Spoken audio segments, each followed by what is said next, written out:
the aspirations of the majority that will mean well for this country. But would we just end up in a situation of a Nusumkate government or a Nusumkeka government again? That is not what we are looking for.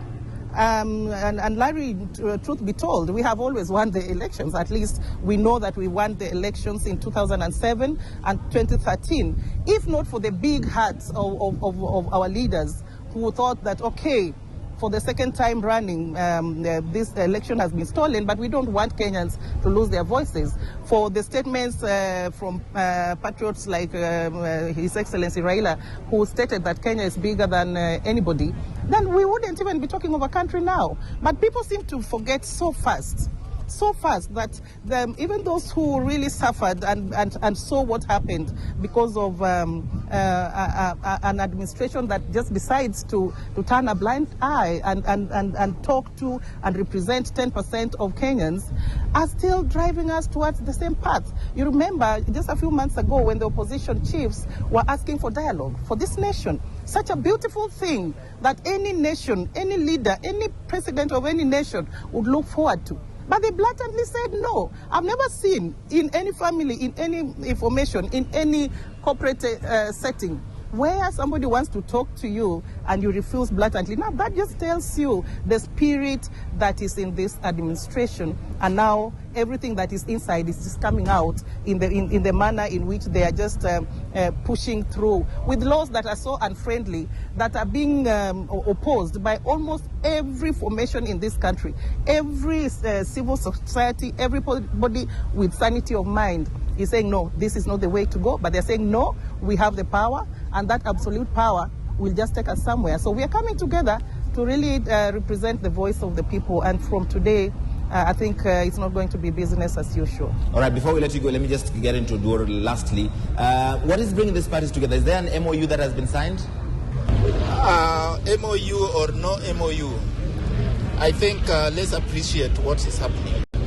This country has been in 2013. And what brings us together is confronting this national crisis that has persisted with minor crises like corruption, like exclusion, like insecurity, and so on. So what is bringing us together is bigger than an MOU. The reason why I asked about the MOU is because the last time President Kibaki and Honorable Odinga signed an MOU, it was broken. And it led into a big division in government. And that's why our number one problem is not an MOU, because this is not about individuals, it's not about parties, it's about addressing a national crisis. And basically what is bringing us together is the dictum of Mao that unite all forces that can be united. Yeah, MOU or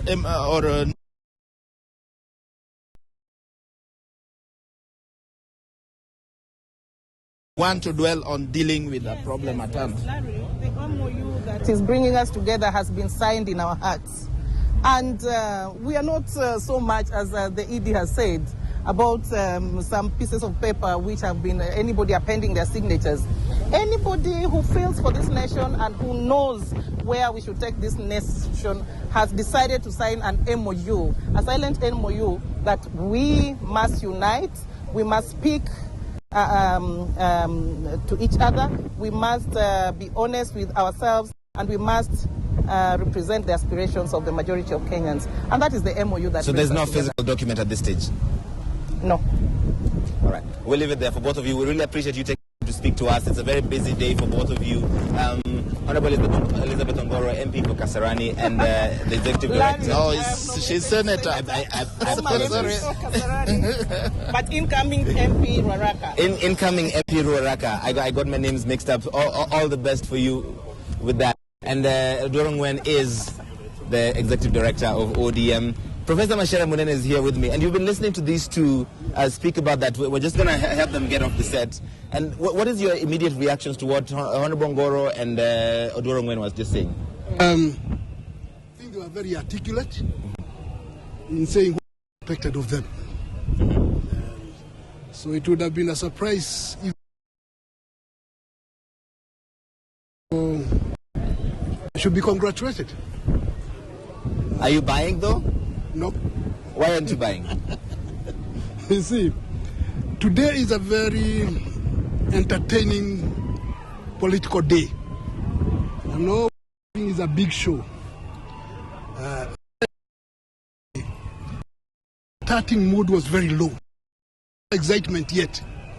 But I'm sure by the end of the day, pick up and you can see what's going on. Senator made some statements which are not quite accurate. Like what? Saying that 80% of the people. Now that's dubious. When you look at it, it's dubious. You can say 50%, that's agreeable. You know, it's because if you look at the last election, it was roughly 50-50. Right. With a slight. And so where the figures of 80% comes from, it's kind of dubious. Now, one of the weaknesses of sorority, sometimes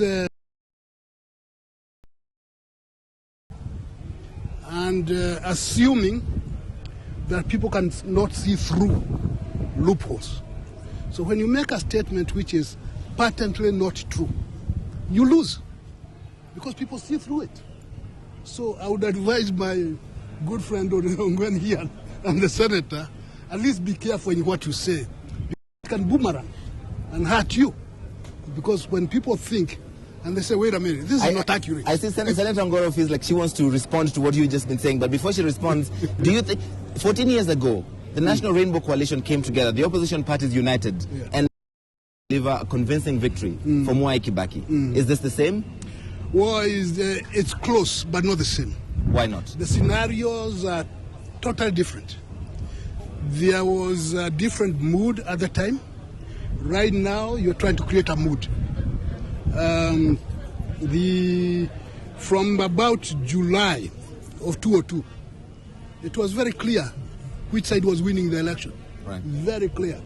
And that was the NAK. So all that the KANU rebels did was to join the winning side. Yes.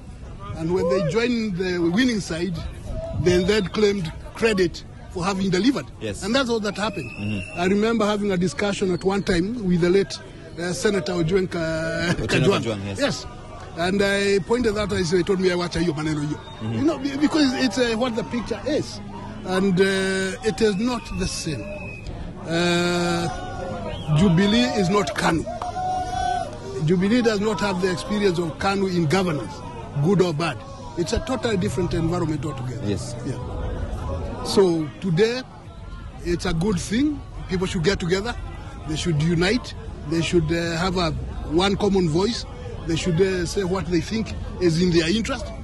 But we should not overstretch reality in the hope of making good scores. And but it's normal. What's going on is very normal. Realistically, even at this early stage, before we hear what is going to be said on that stage, if in principle what is being done today, the opposition parties united, if they have managed to do it and agree on a presidential candidate and a running mate, can they topple Jubilee?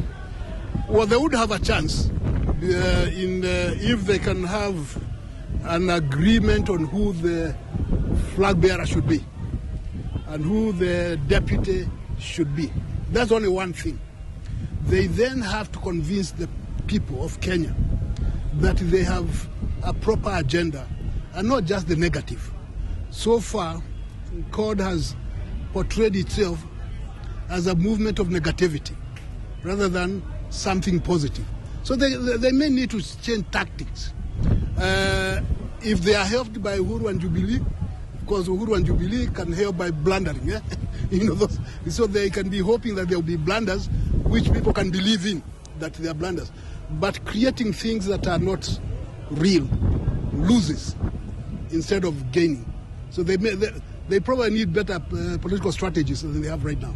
So for them to win, they would need to be able to agree on an agreeable flag bearer, but also Jubilee would have to make a lot of blunders that Kenyans lose hope in it. Yeah, they should pray that Jubilee makes blunders.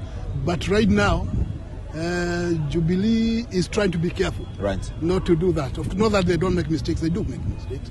But at present, even if you are to believe the opinion polls, which are usually doubtful, they keep on coming up with the same thing. You know, that if you hold an election today, who will win? They keep on doing that. Right. So to overcome that impression, they will need to come up with something better than they are presenting at present. The opinion polls, at least the early ones that have been released over the last few weeks, still put President Kenyatta ahead. If the elections were held today, he would still beat whoever it is else that the opposition comes up with, or a combination of all of them. Yes. Do you think that holds true? Yeah, it holds true. That's why I'm saying we still have about 7 months to go. Yes. And that's a lot of time.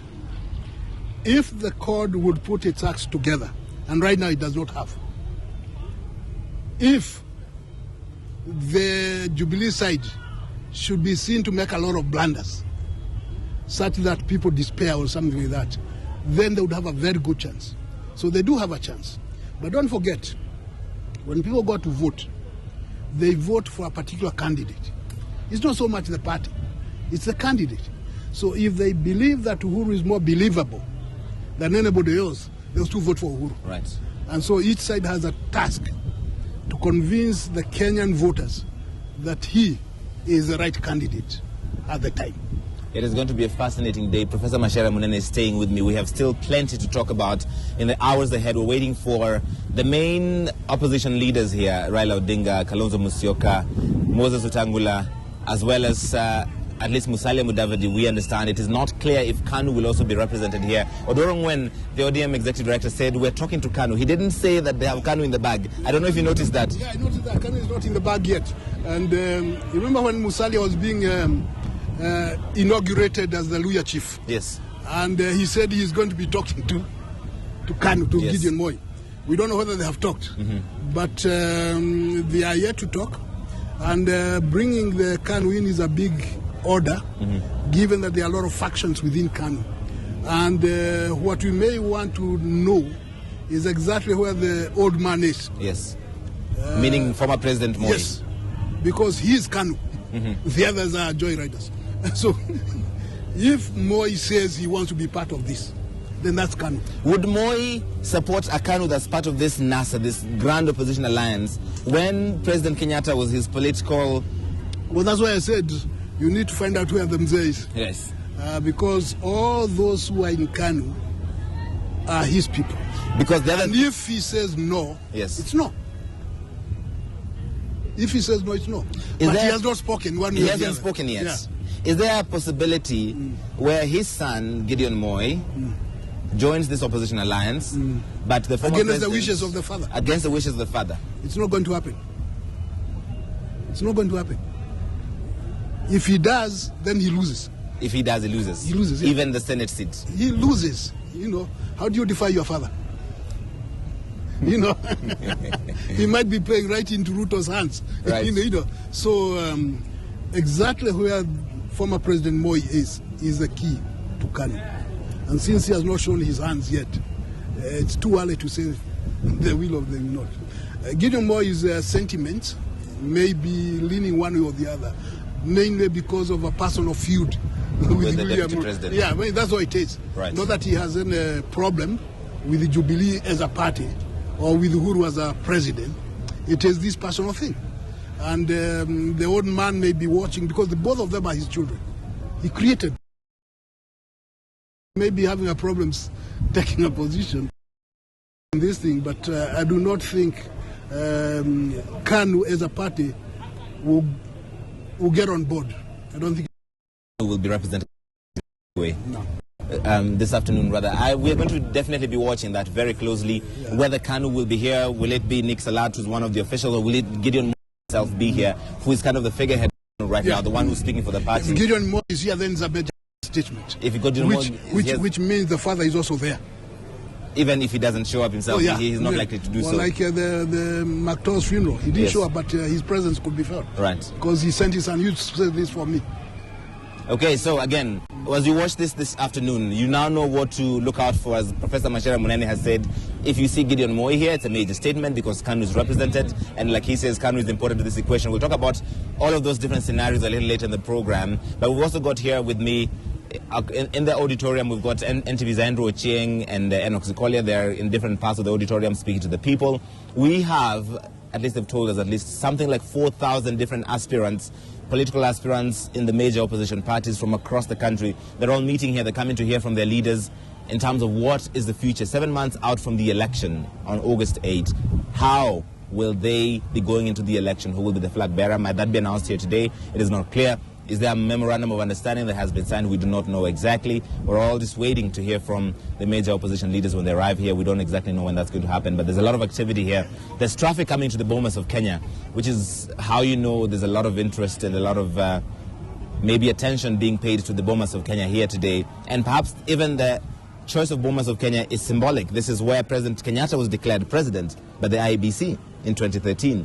So that cannot be lost on us. This is where the Constitution, this is where the result of the Constitution, the referendum, were announced also here. So Bomas has a special place in the hearts of the Kenyan people. Right. As a cultural center. So you do something in Bomas, it kind of reflects a national image of what should or should not be. So they chose well. They chose well. The choice of location the venue was well chosen. But you notice that almost anybody who wants to do something picks Bomas. Yes. There's Alfred Mutua, the governor of Machakos. Right. When he was launching his chap thing. Yes, Mandela chap. Yeah. He came here. And that's so okay. So there is a symbolism in Bomas that is almost close to what Kamukunji used to be. Because in previous times, if you wanted to announce something or to do something that would have nationwide reverberations, you go to Kamkunji. Yes. Although, because of symbolism, because that was the only place where Africans used to meet before independence. That's why it acquired this name. Now, Bomas has gradually tried to eat into Kamkunji as a concept. And so coming here is a very symbolic thing. It's a symbolic thing, and we'll see the symbolism of what happens here. As you can see from the pictures inside the auditorium, there's a lot of people here. We don't know if all of these are aspirants. The numbers are varied. 4,000 is the number of aspirants. There have been numbers as much as 15,000 different people interested, Kenyans who've come here to see this major political announcement that will be made here this afternoon, and we're all watching it, trying to make sense of what happens here, and if this is the formation of what might be the next government of the Republic of Kenya, because the last time there was this many opposition parties coming together, many opposition leaders coming together, it was in 2002 when President Moi's term had come to an end and Uhuru Kenyatta was trying to succeed him. And because the opposition parties came together, the National Rainbow Coalition was born. They delivered a convincing victory for President Mwai Kibaki because of those two words, Kibaki Tosha. Kibaki Tosha helped a lot. But it is misleading to say that that's the reason Kibaki won. Right. Because why did Kibaki win? If you see what had happened, by June, July of 2002, the mood of the country was very clear. That's why we had this unification of Kibaki, Wamalo, and Gilu. Yes. And they created NAK. Yes. And it was now running against the combined KANU. Because Raila's NDP then. NDP had got into KANU. So it was just KANU. So it was a KANU-NAK competition. The rebellion within KANU that took place towards the end left the Rainbow, as they were calling themselves, in a very desperate position. And they needed, the genius about it is getting out of that desperation by joining the winning side and then make it appear as if you're the one who did it. All right. And that's all that happened, nothing else. So it was clever. So but it increased, the size of the winning. But the winning was very clear which way it was going. The winning was going to happen either way. Either way. So are you saying that if Raila's party had remained in KANU, the coalition of Wamalo and Kibaki would have still won anyway? Yes. That was the issue. Raila had a choice. Okay? After Moi told him to get lost, he had a choice. He could have remained in KANU, disgruntled, and he was not going to stand for that. Remember, Moi had insulted him. Yes. He could have supported Nyachai, with whom they had signed an MOU. And Nyachai has spent a lot of money supporting the Rainbow Rebellion. But Nyachai was going nowhere. You could see that very clearly. He could have run on his own, as he had done in 1997, and he lost. So he was. So what the clever thing to do is join the winning side, which he did, and that's genius. And then striker said, "When you win, give me this," that sort of thing. So it is erroneous to say that Statement Kibaki Tosha was the one that won. Yes. It helped to increase the vote, but it's not the one that won. So one would assume that with this coming together of the opposition parties, Raila is trying to create a winning side again in this time. No, he has a chance. He has a chance. He has a chance. The trick now for the people assembling here, of course, there is the issue of who is going to be standard bearer, and then the fallout after that. Yes. Oh, there will be a fallout Yes. once a flag bearer is chosen? No doubt about that. Some people will walk out. There will be a fallout. Then you have at the lower level, the Senate, the House, the MCAs. Now the competition there, who gets the ticket, is a big issue. Right. Because everybody who is an aspirant wants the ticket under this name or that name, and they cannot all get it. Yes. So some of them will accept the results, others will not. And those who think that they may be sidelined one way or the other, they might bolt this arrangement in advance in order to ensure that they are what? Yeah. They are in the ballot. Right. Because a lot of people want to be in the ballot box so that they can be voted for or against. Don't forget that Kenya has more than 30 parties at present. The ones that have united, or the ones that are united, the ones that are united in Jubilee, well, how many? About 10? About, yes, 10 and 14 years. Yeah, Like they have even 15. The ones that are uniting here, how many are they? They said 9. 9. Okay, 15 plus 9, 24. Yes. How about the rest? That leaves at least another 7, 8. No, parties. it leaves more, about 30 more, because there are about 50 or 60 parties registered. So what's going Some of these are smaller parties. Yes, but they are parties. Fully registered, yes. Yeah, they are fully registered as parties. And what happens if you think that the main parties will not give you what you want? You go to the small ones. That's why they are there. And now that we have a law that says you cannot shift after the fact, so they'll go before the fact. Right. And they'll ensure that they have their names in the ballot box, so that if they are popular, and this is why I was saying that voters tend to vote for an individual if they like him.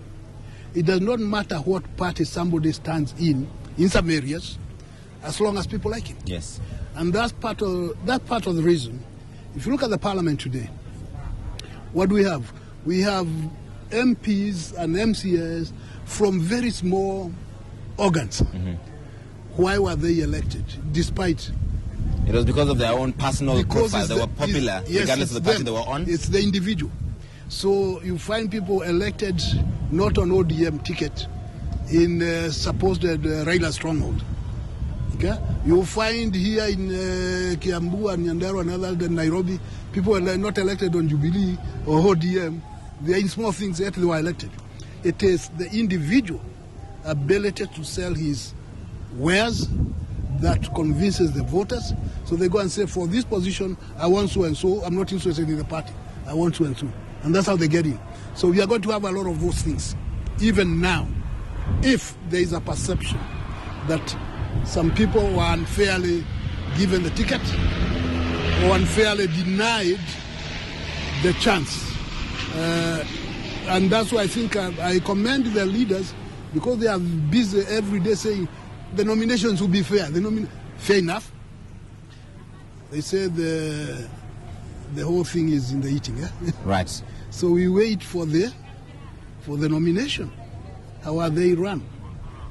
Did somebody who lost get the ticket? Or somebody people did not want, did he get the ticket? Right. Whatever the explanations are, they're irrelevant. And so people will turn around and vote for somebody they think is the one that will represent their interest. That will happen. So the hope is that the main parties will be very careful and not foul up, as has happened before. We've seen it before, and that kind of thing. It's a fascinating day, what's happening today. It's really an indicator to what this election season is going to pan out to be, and who will be the next president of Kenya, whether it will be President Uhuru Kenyatta continue for a second term, or one of the opposition leaders who's coming out here today will be the next president of the Republic of Kenya. And all of that depends, I think, on a number of factors. Who the flag bearer is, how many parties are represented here. And we're still waiting at this moment for the major opposition leaders to arrive. We don't exactly know when they will be coming here. In Kenyan politics, the time is a bit elastic. It was supposed to begin at 9. We're coming up to 11 right now, and none of them has shown up yet. The other senators, governors, MPs, MCAs, and nearly 4,000 other aspirants from around the country are here. They're in the auditorium. There's a lot of activity happening there. There's music. There's hype men in the more entertainment angle of this event. But what is going to happen here, we've been told, is a major political announcement. Who is here will be important, but who is not here will also be important. And that's why we've got some analysts, some reporting, some context to make sense for you over the next hours. In the hours ahead, we will have a clearer sense of who the next presidential candidate will be. NTV's Andrew Chieng and Enoch Sikole are in there. We're going to try and find them, see if they can speak to some people in there and get their own opinions on how important this is. We did speak to Odorong, who is the ODM Executive Director, and even speaking to Senator Elizabeth Ongoro. Both of them say this is the one that will kick out Jubilee, but of course in the more objective analysis of this, there's a bit more context that needs to be understood, so it's not that easy. And now I think I can bring out another face that's well known to many of our viewers. Mr. Manyora, thank you so much for coming on this morning. We've just been talking to Professor Munene about the importance of this day, the opposition parties coming together. Is this the same as NAC in 2002, do you think? Well, not quite. NAC was a big thing. NAC was a wave. The wave that swept off Kanu. This may be big, but... not nearly as big? Not nearly as big. Big enough to cause havoc to Jubilee, but not anything near NAC or the Rainbow Coalition. Why isn't the fact that Raila Odinga, Kalonzo Musyoka, Musalia Mudavadi, Moses Wetangula, and possibly Kanu coming together not big enough to kick out Jubilee? I'm saying in terms of numbers. In terms of numbers, In terms of numbers, that's big enough to kick them out. No doubt about it. But in terms of the passion of the moment, the excitement, the euphoria, this can't near the NAC wave of 2002. But in terms of the numbers are there. If they are kept together, well coordinated, with the eyes on the ball, the numbers are there enough to kick Jubilee out of power.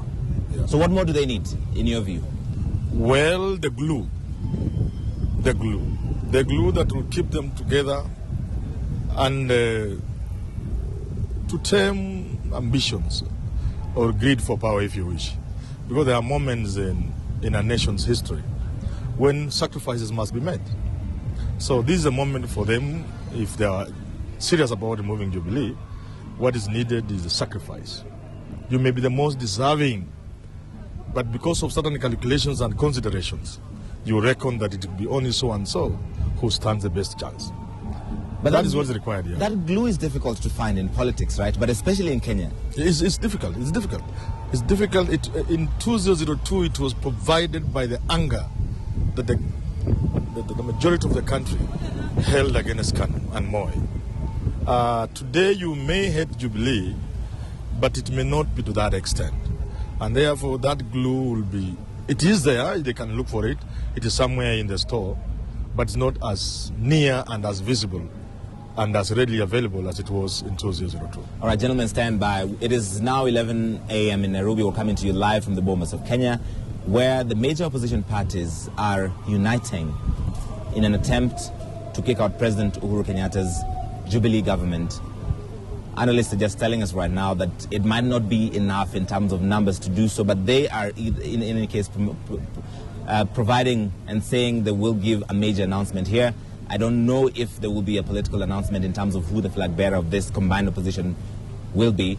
The name that is being bandied around is NASA, the National Super Alliance. We're expecting in any moment now Raila Odinga, the former Prime Minister, as well as the former Vice President Kalonzo Musyoka, Moses Wetangula, and Amani National Congress leader Musalia Mudavadi. It is not clear if Kanu will be represented here with Senator Gideon Moi, and as Professor Munene told us a little earlier, if he is here, it does mean that his father is also supporting this, the father, of course, being former President Moi, and that would be a major statement. So watching this morning and into the afternoon, you should look out for who is here, but you should also look out for who is not here. We're trying to make sense of it from every political angle. We have analysis, we've got context, we've got reporting, and we've got direct reports from the people who are here, from the aspirants, we hear that there are as many as 4,000 different aspirants from across the country. I have seen a few governors, a few members of parliament, a few senators, a number of MCAs, and the major political leaders then expected, the major opposition leaders, to come together to make an announcement.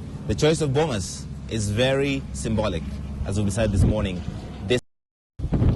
The announcement of the referendum was made, but more importantly, in 2013, this is where President Uhuru Kenyatta was declared president. They were also choosing this because of the symbolism of that, but also what promises to happen here might be a repeat of 2002 when the National Rainbow Coalition came together and delivered a convincing victory for President Mwai Kibaki, or it might be a good attempt. Either way, we're going to try and give it to you from as many angles as we possibly can right here on NTV. This is Decision 2017, a continuing coverage of the run-up to the general election, which will be on 8th August 2017. I want to take you right now to NTV's Enoch Sikolia. He's inside the auditorium speaking to some of the people in there. Enoch? Indeed, Larry, this side, the auditorium, the people here is that it's almost full.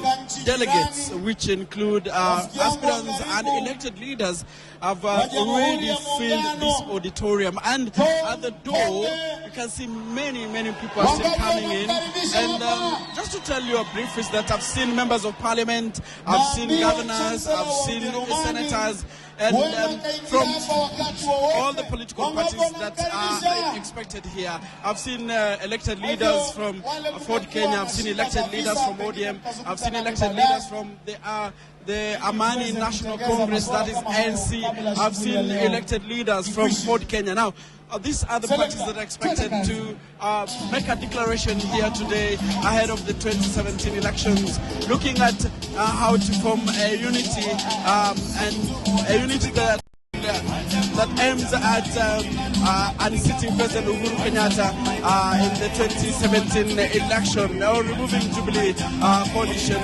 Jubilee Party from power. Now, this is an event that will bring together top leadership in the opposition. That's Raila Odinga of ODM, Salim Davadi of ANC, Moses Wetangula of Ford Kenya, and they will also have Kalonzo Musyoka, the former vice president, who is the leader of the Wiper Democratic Movement. Now, they congregate here to make a statement they say will usher in a new political dispensation under the National Super Alliance. That is what is expected here. And the leaders, we are told, are not far from this Bomas of Kenya.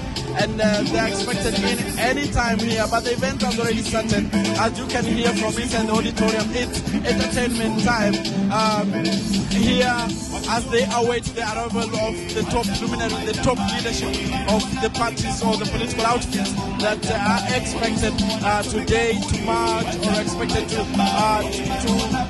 stage a way forward for the opposition ahead of the August elections. As I told you, here are the pictures that are here painting the auditorium. Is orange representing ODM, there is white and green representing Ford Kenya, and there is the blue, the sky blue, that is representing the Wiper Democratic Movement, and the green, white and black representing the Amani National Congress led by Salim Davadi. This is coming at a time when Salim Davadi, Raila Odinga, Kalonzo Musyoka and Moses Wetangula have been staging talks, different talks, to bring together leaders from the opposition, leaders who intend with the purpose of ensuring they capture the presidency or the leadership of this country. Remember, Kenya heads into the elections in August, just a few months, 7 months exactly from this date. Kenyans will be going to the ballot, and the opposition says it has an intent of ensuring that they capture power from the ruling Jubilee coalition. Many issues are expected to come up here, Larry, ranging from the recent enactment of the election law, that is the amendment to the election law that was so controversial that even led to that led to the opposition staging demonstrations or staging protests in Parliament when the bill that was ascended to by the President was being debated in the National Assembly. And here is just a picture of how the opposition could look like come to August 2017. Just opposition leaders coming together with an intent. They say that this could be akin or a replica of what happened in 2002 when the opposition came together and formed the NAC, that was the National Alliance Rainbow Coalition that trounced the then ruling KANU and Mwai Kibaki capturing presidency in 2002. And also they will kickstart the talks that will lead to the opposition coming with a single presidential candidate to go on and battle with President Uhuru Kenyatta and his deputy William Ruto. Remember, President Uhuru Kenyatta will be vying for re-election with his running mate will be the deputy president William Ruto. And so the opposition is expected also to kickstart talks that will lead to a lineup that will battle the two at the ballot. Back to you, Larry, from inside the auditorium here at the Bomas of Kenya. Wajumbe wa kaunti, wale wajumbe wa kaunti wote simameni. MCS tafadhali simameni. MCS elected simameni. Many thanks, Enoch Sikoli. As you can see, they're trying to get the attention of the different aspirants in there. Some of them already sitting MCAs, sitting MPs, sitting senators, and sitting governors. They still continue to troop in. If you're just joining us, I'm sitting here with Professor Mashere Munene, who teaches history and international relations at USIU, and I've also got with me the political commentator, Professor Herman Manyora. Thank you both, gentlemen, for being here. We're waiting for the moment when the major opposition leaders come in. Professor Manyora, who are you looking out for to be here to give this significance? Professor Munena told us earlier, if we see Gideon Moi here, it will be important. It will be an important statement. Of course, you expect the normal four: Raila, Musalia, Wetangula, Kalonzo, and a few other additions. Gideon will be a good addition. But you must understand it's very tricky for him. It's very complicated. So that he doesn't just speak as Gideon. Whatever he says and whatever he does, he must always remember that it's more his father and what might be his father's preference. And I think unless things have changed, Moi still prefers Uhuru. He supports Uhuru. So for Gideon to be seen here would be, if you ask me, going against his father. Would he defy his father? No, most unlikely. Most unlikely. There are people who can do that. Gideon doesn't come out as one of those people. Some of the Moi sons like Jonathan. Right. He could, but not Gideon. Gideon is his father's son. He's the father's boy. And he cannot go. There are rumors that even during the Senate voting, right, he had, from the way he spoke, people did expect him to vote with the opposition on these laws. But there are rumors, of course, Kenya is a land of rumors, that he received a call from his father to urge him not to dare. So that may not be true, but what is true, however, is that I cannot see circumstances under which Gideon could defy his father. No. And is KANU so important to this union? You see, it will be a big statement if KANU were here. It will be a big, big statement. In other words, because NASA is trying to bring together everybody else except Jubilee. Deputy President Ruto and President Uhuru. Yes. So if Gideon Moi were here, if KANU were here, in whatever form, even without Gideon, it will be a major statement. Right. That the country is Jubilee. So not necessarily in terms of numbers. I don't quite see a situation where Rift Valley would vote with the opposition. Not yet. They could get there, but for now, they will still vote Jubilee, especially at the presidential level. They could listen to Isaac Ruto and Gideon Moi and KANU and Salat in terms of these lower seats. But with the president, they will still vote for. And that reminds me, if any of these big people from the Rift Valley, Isaac Ruto, for example, Gideon Moi, were to go out and campaign directly for the opposition, they will be digging their own grave. They'll go down with it. They will not come back. They will not dare. Forget about even Mzee Moi telling Gideon not. Gideon himself, if he were to attempt at the presidential level to go opposition, he will go down. So is that how you see it? Can Rift Valley vote for an opposition candidate right now with William Ruto in the ruling side? Some people will attempt, but collectively, I think William Ruto still has the upper edge.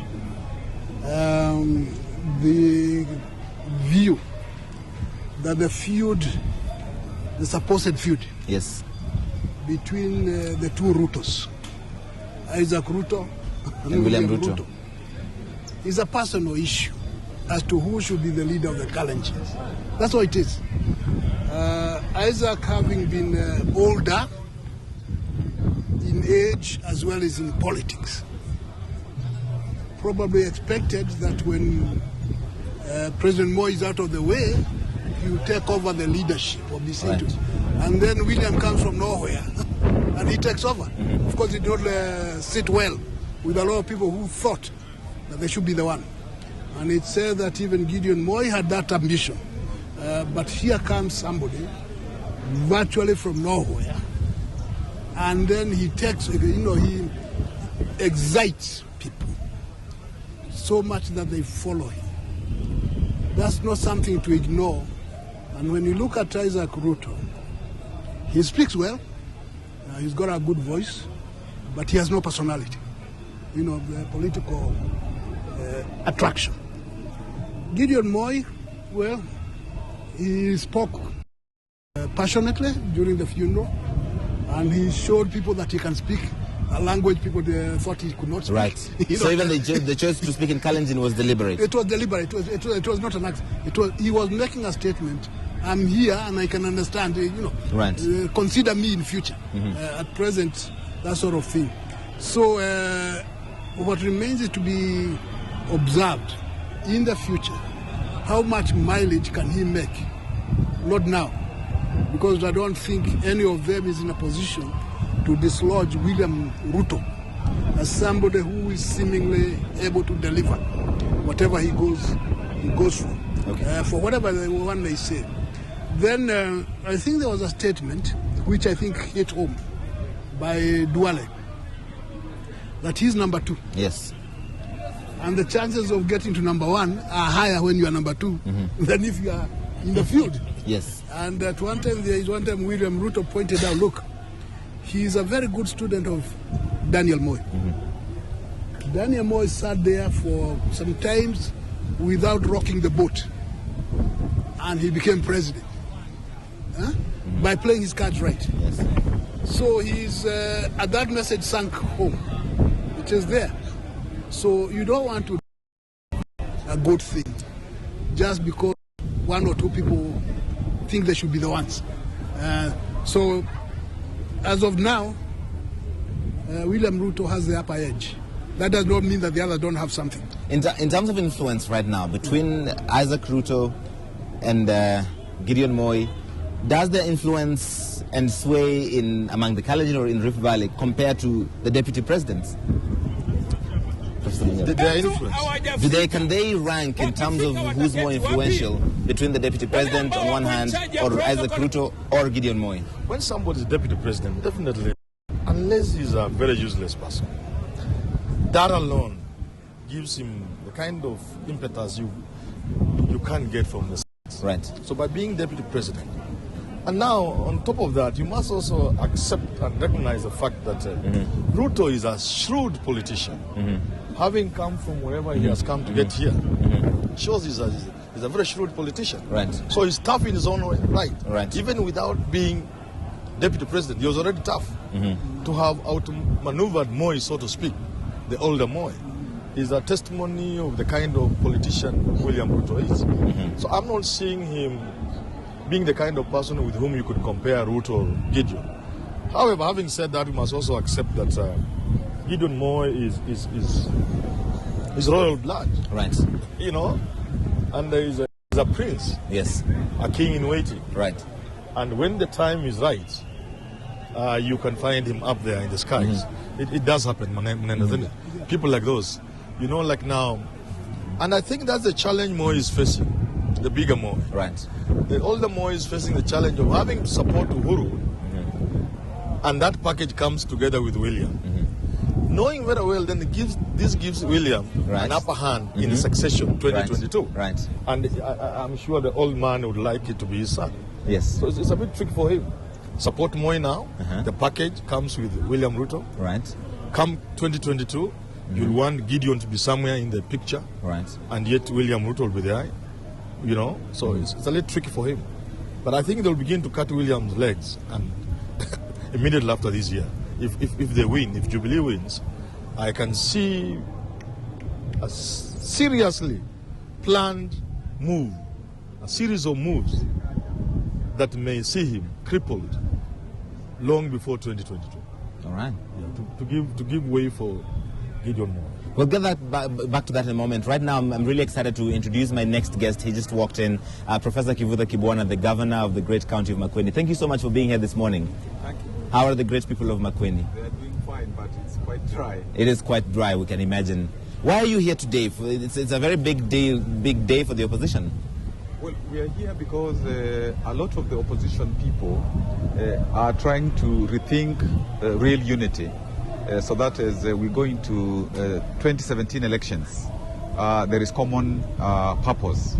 And I think over time, they have realized, just like before, that without common approach, it is not going to be easy to be successful in this election. So in a way, the people who are here and Kenyans in general are very expectant that they are going to see the opposition moving together so that they can be convinced that it is capable of being a government in waiting. Is it just because from where you come from, it is an opposition stronghold? They voted, most of them, for the Raila Odinga Kalonzo Musyoka ticket. Do you think the rest of the country is also disillusioned with Jubilee enough to be able to support this combined opposition? Well, I think, of course, each group has got its strongholds. That can't be denied. But increasingly, you are getting many parts of the country, whether it is coast, it's western, it's eastern, you are getting many parts of the country wanting to pitch in with the opposition. So in a way, this is like coming back to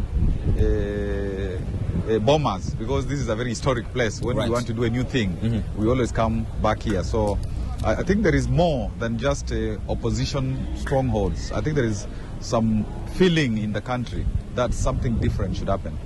What do you think is unique about this particular unity that will work for Kenyans to convince them to vote for whoever will be the flag bearer? Well, I think like today, because many of the luminaries, so to speak, will be here, it is what now they begin to articulate together and even showing a sense of there is a true unity. It is not just an opportunistic thing. People are moving together. People are not afraid of sacrificing. So I think in a way, it is how they show Kenyans that this is a serious initiative. For example, about 16 political parties which were in court and some new parties have come together in this formation. You know, we are saying that even in the so-called small parties, is something that now we call the Devolution Alliance. You know, we want to also push so that the biggies realize that even the so-called small parties are pushing. We are articulating issue for Kenya, but the short answer to your question is we have to prove ourselves that we are different, that we have a good vision, a good agenda, so that it's not just a question of coming together as several regions which previously have been seen to be opposition. Governor, what do you think Kenyans are looking for in a national leader? What are the qualities they want in who will lead them after August? I think they want to see that somebody is not corrupt. I think they want to see that somebody is inclusive. It's not just a question of dominance of particular ethnic groups. They want to see somebody who will take care of the entire country so that it's not just the people who have won, so that more or less there is like a government of national unity, a government of inclusion. I think they want a leader who is going to make provision for young people, because the majority of our young people are not in employment, they are disillusioned. So that becomes a very important thing. And for me, really, going forward, even if whatever group wins, and of course I hope that the opposition will win, we should still leave a window for a government of national unity, so that we bring the people still to. And above all, Kenyans don't want a repeat of 2007-8, and therefore the leader or the leaders that are they will that elections from now onwards are free, they are fair, they are clean, so that we make a break from what is now being called electoral authoritarianism. Right. The challenges that Kenyans face, the ones you represent, but also the Kenyans you speak to, what do you think are the greatest challenges right now that they're hoping that the next government will address? Well, I think the challenges, as I tried to answer in terms of what kind of leader is needed. This is a country of great promise. If we go beyond elections not being genuine, if we go beyond that, Kenya will become self-propelling, so to speak. And of course, we have our Vision 2030, so that it is something that we implement for real. We are able to really deal decisively with corruption. Even that alone, if that was dealt with and the resources that we have, right, are used, that would be a big thing. Of course. But the corruption has also been accused even from court governors like yourselves. The corruption has been across the board. It has not just been a national government problem. It's been a problem at the county level as well. So it works on both sides of the political debate. Yes, I will say that this is something that has been pervasive, both historically and even now. So that is why I'm saying that now the leadership that really will take Kenya forward must now be committed to making sure that there is no corruption across board. So that's a big challenge for everybody, right. Not just Jubilee, but for Jubilee, for CORD, for everybody. Let's talk about the commitment to devolution. CORD has always maintained that Jubilee was not supportive enough of devolution in terms of release of funds and the different challenges there. From where you sit, do you think they've done enough? Well, I think first of all, this is the beginning of devolution. And within 3.5 years, almost 4 years now, the country has done tremendous work. I will not be one to say that devolution has failed. Yes. I think there's been tremendous strides, but more could have been done.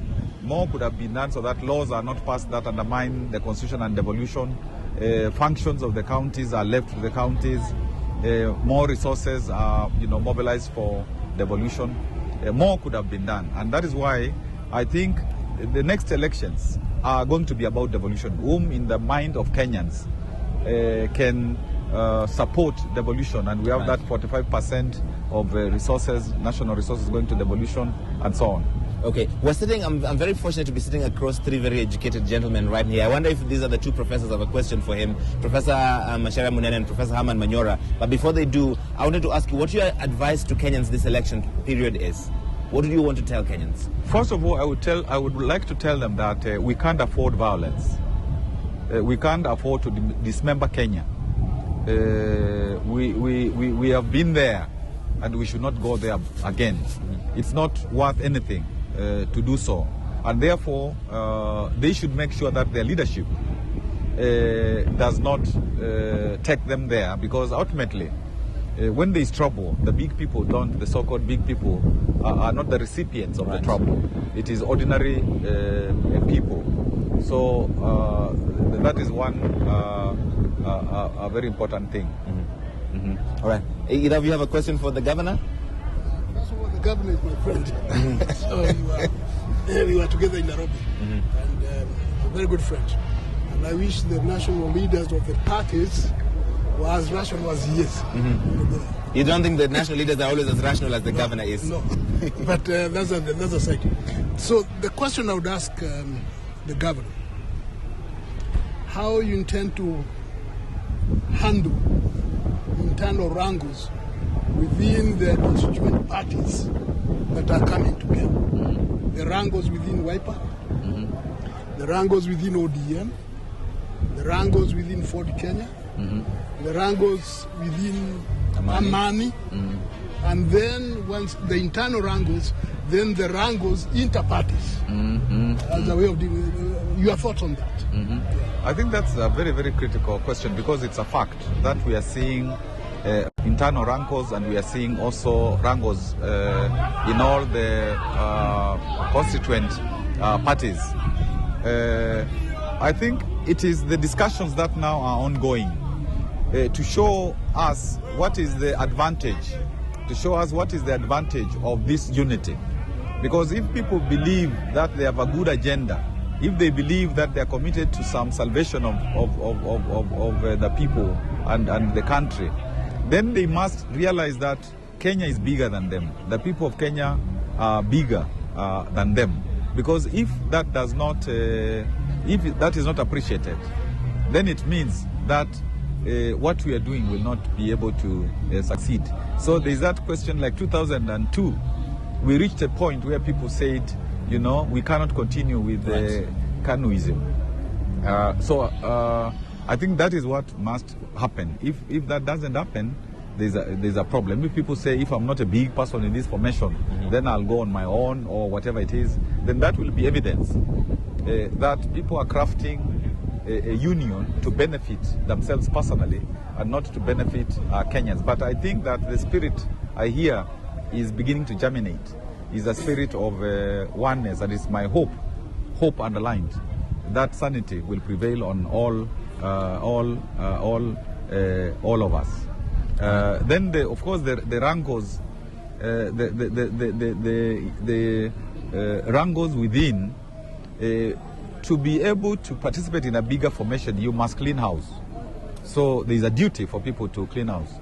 For example, sometimes these parties that I said we were in CORD, and originally we were not part of the formal coalition. That is where we are saying we want ourselves to come together, and actually we have done that so that we can show people it's easy to come together. And if about 16 parties now, 3 are still internally consulting. If we can come together, then it is possible for all of us to come together.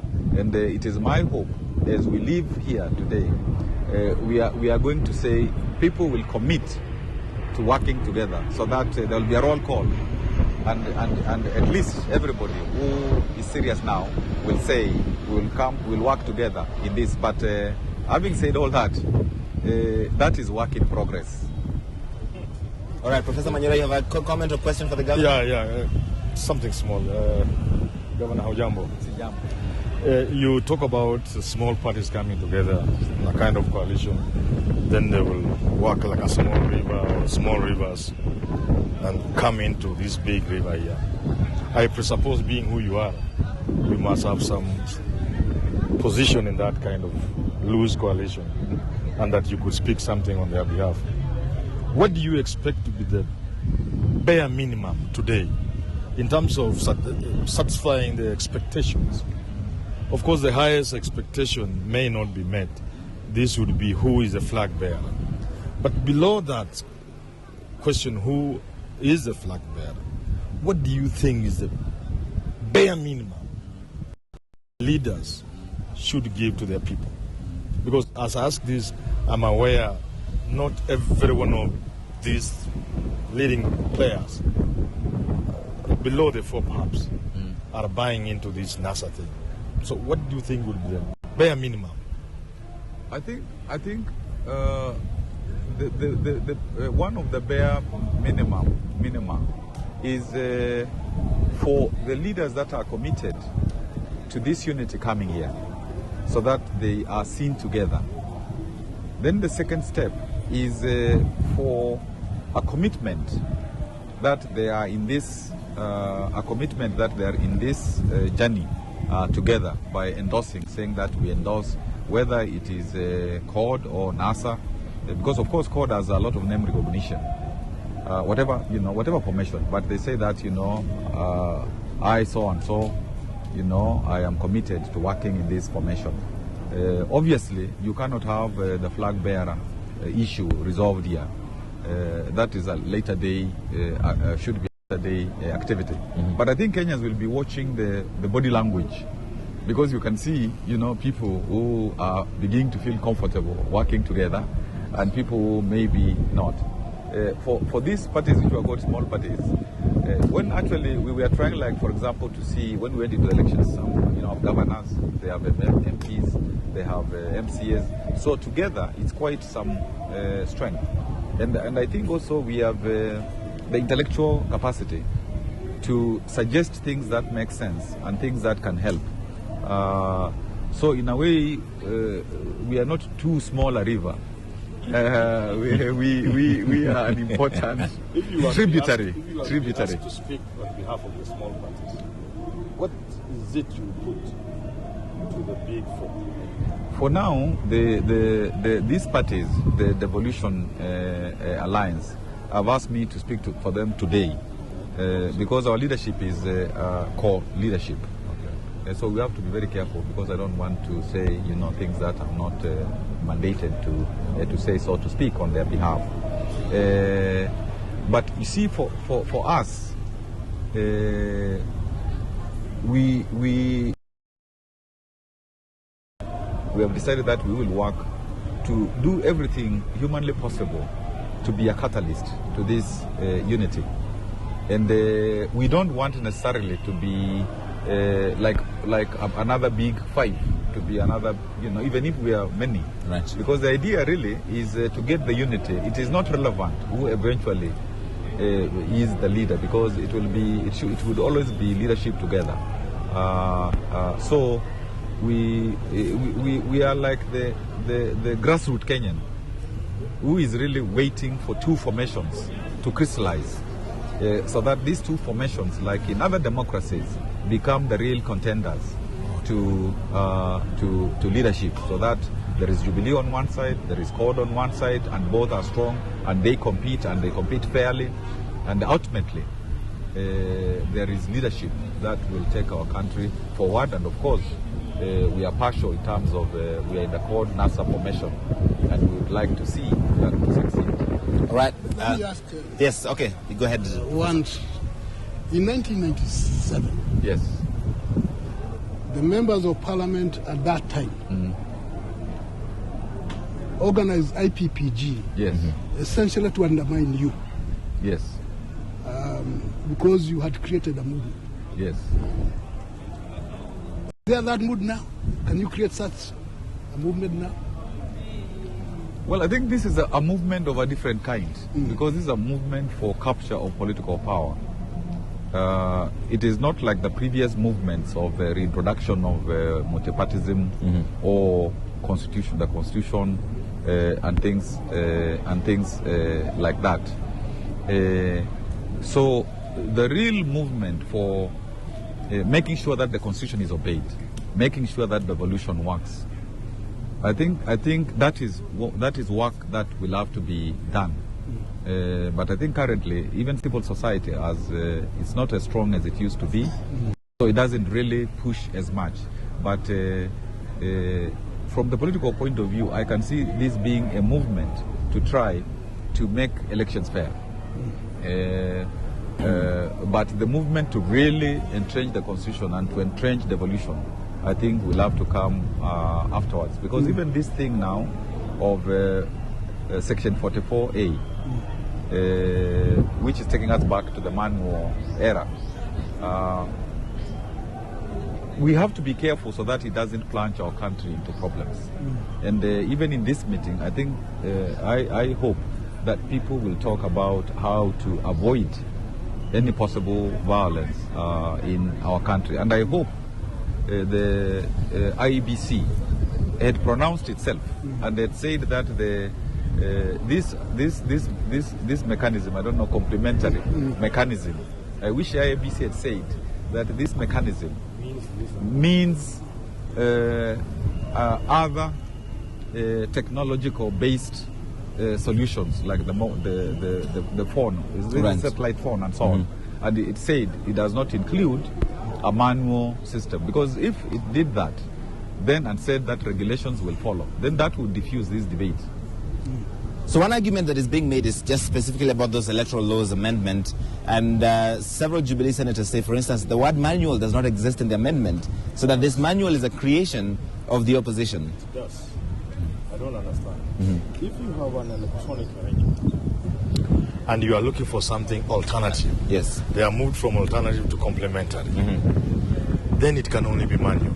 That is simple English. Without using the word manual. Yeah, to use his example, if you are to transmit results using a telephone, mobile telephone, yes, which uses the G network, say 3G, yes, and it failed, and you knew there was no network coverage in that area, and therefore you cannot use the telephone, the mobile telephone. What is the alternative? It's a satellite phone. Okay? Now, do you need to amend the law to provide for using a satellite phone? It is still under electronic. Right. So anything else that is electronic would not call for an amendment. So you would only amend if you are introducing something manual. It cannot be for debate. Right. It's like in the Constitution, the issue about abortion, where they are saying that you cannot take life because life begins at conception and etc. etc. Yes. And that the doctor cannot be allowed to procure an abortion for a woman. The life of the woman is in danger. That is a door, not even a window for opening for abortion, because a doctor does not require any law to save life. Right. You get it? So if a woman went to give birth, to deliver, and in the opinion of the doctor at that moment, the only thing to be done is to remove the baby. You don't need a law. At all, not at all. So equally, if you are going to move from 3G to satellite, you don't need an amendment. At all, not at all, not at all. It is common sense. It is a complicated debate, and it's at the heart of the disagreements between the two political parties. But I just wanted to pick up on something the governor said about civil society is maybe not as strong as it was during the 97, I think you mentioned, and IPPG. Is that partly because there's been a systematic demonization of civil society? The phrase now is evil society. Almost like a terrible thing to be in civil society right now. I think that is part of the problem, because the officialdom is very doesn't trust civil society. Right. And there are many strictures that are being placed on the way of their. They've made attempts to limit their funding, especially foreign funding, and basically just curtail their activities. All those things. And even the development partners shifted also to start funding counties, to start funding the government after the 2010 constitution directly. So a lot of those groups who were not able to generate local funding have kind of wound up. And of course, there are people like us who went to government, and therefore all the courts and so on, and that also, the civil society began to bleed. But still, civil society on the African continent is a very, very, very important institution. And even within Kenya, I think everything must be done to ensure that civil society is on its feet. All right. I want to let the governor go. He's been very kind to spend some time with us. We appreciate your time. All the best with the event today. Hopefully, we speak to you in the months ahead. You're defending your seat, we assume. Definitely. Are you confident of winning? People have assured that they will give it back to me. The people are known to change their minds. Not for me. Governor, thank you so much for coming and speaking to us today. And I'm grateful for this Professor Kivuta Kibwana, the governor of the great people of Makueni County, speaking to us about a number of things in the political environment. And I think you'll be seeing and hearing a lot from him. And Mike, we're still sitting here with two of our best analysts, Professor Mashera Munene, as is Professor Herman Mishora. We're speaking about what this day is turning out to be. We've been told we're going to have a major announcement from the major opposition parties It's running slightly late, but these things tend to do regardless of which side of the political equation we're talking about. So we're still waiting for it. I think it's just somewhere about 11:41 right now. So we would be maybe 2 hours, 41 minutes late, but it does come with the territory. So we'll keep waiting when major opposition leaders come here, Raila Odinga, Kalonzo Musyoka, Moses Wetangula, and also Amani National Congress leader Musalia Mudavadi. We'll see what happens then. Every so often, so what's happening here is you see a bit of commotion. It means there's a governor perhaps coming in, maybe it's an MP, it's somebody who's a party official from one of the constituent parties, a Wiper, ANC, you see that on your screen right now, that's the Amani National Congress, it might be ODM. I think that the blue, red and white colors are colors of Wiper on your monitor at this particular moment, and we're trying to basically make sense of this and give you some informed analysis and perspective before all of it begins. And the major speeches that we'll hear today. It's an interesting and busy political week. On Friday, the Jubilee Party will be launching a smart card membership for all its members. It's also an important political event because President Kenyatta is expected to attend that. Many of the aspirants from Jubilee will also be there. So it's a major political event on Friday. Of course, we'll be covering that live for you extensively. We on this decision 2017, I was going to say decision 2013 because that's the last time we used decision. On decision 2017, we're going to be covering every political event happening, as many aspirants, leaders, politicians, opinion leaders as we possibly can get on our air to make sure that in the run-up to the election, in the 7 months that's left, we are giving you informed coverage. I'm still sitting here with Professor Mashere Munene and Professor Herman Mashora, and again, we're still looking out for who's coming and who's not coming, but also Jubilee support.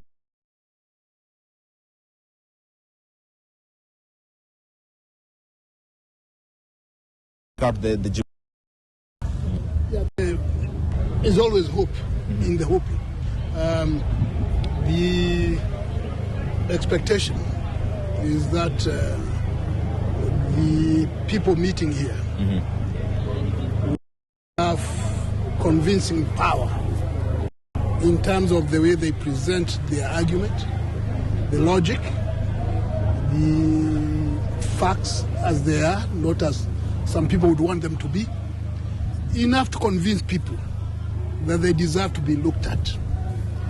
It will be disappointing if all we get from here is a lot of negativity, a lot of baseless statements that can be punctured easily.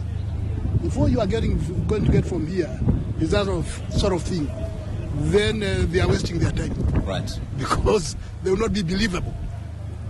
So they need to up their game by crafting statements and presentation in convincing manner, not convincing to themselves. Right. Because these are committed, these are convinced people one way or the other.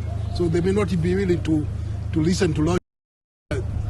But the people out there watching and listening, people who are not members of CORD or members of Jubilee, people who are just there looking to see who is making more sense. Yes. So if they do not convince those people there, then they have a problem.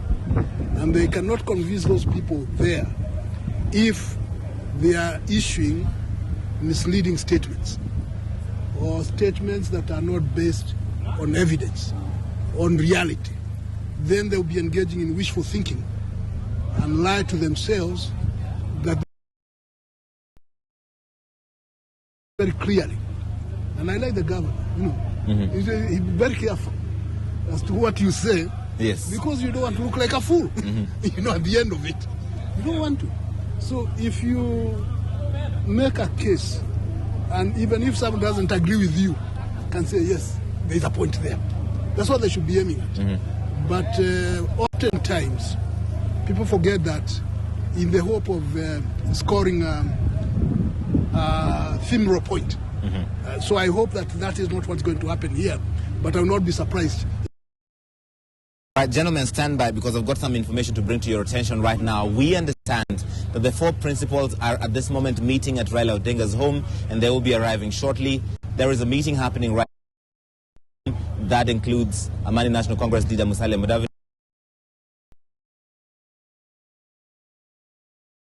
One of the issues being discussed is that of protocol. Who speaks first and who speaks last? Who gets to come in first and who gets to come in last? And those are the issues being discussed at this point at Raila Odinga's home. And one of the specific headaches they're having is, at what point does Musalia Mudavadi arrive? Will he be the first to come in? Will he be the last to come in? And those are some of the issues being discussed, we understand, at this meeting at Raila Odinga's home. Once all of those are sorted, they will be coming here to the Kenya, and there will be addressed. Is 4,000 aspirants, perhaps more than that in terms of other interested Kenyan supporters of the major opposition parties. This is always going to be a problem, Professor Manyora. In terms of protocol, in terms of more senior than the other, it will always be there. I don't know how old you are, 2005. Right. There were very tricky moments during the referendum, because there was Uhuru, there was Raila, there was Ruto, Kalonzo, and it was always that Raila would have to be ahead of them, and if through some kind of prearrangement Raila were to speak before his fellows, then the meeting will come to an end. I don't know now. They are changing times. People like Musalia Mudavadi, you have noticed of late, he's achieved some stature he didn't have before.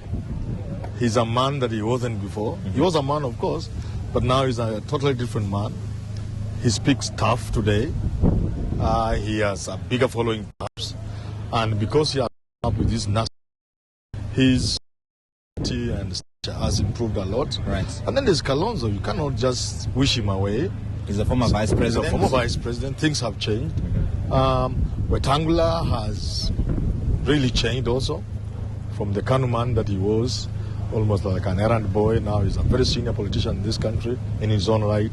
And therefore, it is true, issues of protocol will be a challenge. And you know, how that plays out speaks more than what you can tell with words. For example, people will tend to attach importance to who speaks last. Right. You see? And if there are major announcements, who makes those announcements? In what style? So we will wait and see. But indeed, it is a challenge. How much of this is protocol, though, Professor Munen, and how much of it is ego? Both. And it's more ego than anything else. Who comes first or speaks last? Because the one who speaks last tends to get more attention. Right. That is, if the audience is still there. Yes. And there are some people who are able to hold the audience for a long time, and when they speak, then the whole thing is over. The one who speaks first also carries a lot of weight, because there's an indication of something. The ones who speak in the middle get lost in the middle, something like that. So we notice, we watch who is going to be the kind of MC. Who gets to introduce the next speaker and the next speaker? They say now this is what we are. And I think Musalia Mudavadi might grab that. Since NASA is seen as a Musalia creation, the fact that the others have come to be in a NASA event gives, whatever happens, gives Musalia a lot of money. Got a lot more clout here. Yes, he has, but through perception. Yes. NASA is his creation, and everybody, the other three have agreed to come. Therefore, whether he speaks last or first is not the issue. It is his game, and that counts for a lot. There is also an image-changing issue. For a long time, Kalonzo Musyoka and Moses Wetangula appeared as if they were subordinates of Raila. Because whenever people talk, they talk to the core leader is Raila. Yes. And what is Kalonzo and Wetangula? They are principles. The co-principles. They are co-principles. Yes. But Raila is the leader. You know, that sort of thing. Yes. So they may be trying to come out of that image of simply being jokers or joy riders in a Raila thing. And how they manage that is another matter. And they may be wanting to see how they position themselves so that they can appear to be independent, because the issue now is are they independent enough to be themselves? And then negotiate their position from a position of independence and not just pampering. So there is all that ego thing taking place. The stakes are very high for Kalonzo. Stakes are high from Wetangula, but not as high as that of Kalonzo. Musalia is looking into the future. I don't think he's serious about 2017, but he's 2022. And NASA will be the propeller that he's trying to build up in that thing. So the contest for the flag bearer position is you, Raila, and Kalonzo. How they played that out is another matter altogether. But both of them, each of them, has a lot to lose if he is not considered to be the flag bearer. Right. Musalia does not have much to lose because he is building a base for himself. Wetangula has a problem in his backyard. Is that how you see it? The contest eventually between who leads this ticket is either Raila Odinga or Kalonzo Musyoka? Outside there is a little different. Outside there, I think the perception and the thinking is that it is either Raila or Mudavadi. Yes. Yeah. There is the feeling that this time round, Raila could support Mudavadi to go with Kalonzo in order to bring the numbers. Then Kalonzo will be the deputy, with Mudavadi a sure bet to win. But then where does that leave Raila? Raila goes for Prime Minister or Chief Minister, if you wish. That's the scenario being discussed outside there. Of course, the other scenario is Raila with Kalonzo on the ticket, Mudavadi become Prime Minister. So I think there's a lot of Raila Mudavadi as opposed to Raila Kalonzo from what I know. The argument that has been made is, if you look at the results of the last election, if you were to combine the votes that Musalia Mudavadi got to the Kalonzo Raila ticket, it still doesn't get to the level of what Uhuru Ruto got. But you see, that's not how politics works. Right. Of course, there are issues of manipulation of the voter register and other malpractices. But that aside, you see, my friend, there have been places where there is a runoff, and the person who came first doesn't win the election. Yes. Many situations like that. I think most memorable is the one of George Weah. Yes. The footballer. Absolutely, in Liberia. In Liberia. He came close to winning the first round. Second round, he lost. So there are dynamics that are at play. I think if you ask me, in 2013, the calculation from the court side was based on a rerun. Yes. And I think from where I sit, if there had been a runoff, Raila stood a higher chance than Uhuru. So to talk about Mudavadi's votes combined with Raila's not meeting Uhuru is also to forget there were issues as to whether or not Uhuru actually got 50 plus 1. Right? You remember that? And also perception. The word is gone. People want to associate with somebody winning. So when Mudavadi leaves, that kind of affects CORD in a way. You see, as opposed to if he had remained, CORD would not perhaps have gotten the same number of votes they got plus Mudavadi's combined, if Mudavadi had been part. Because you remember the song from the other side had been, this man Raila, Yes. Where's Balala? Where's Inyaga?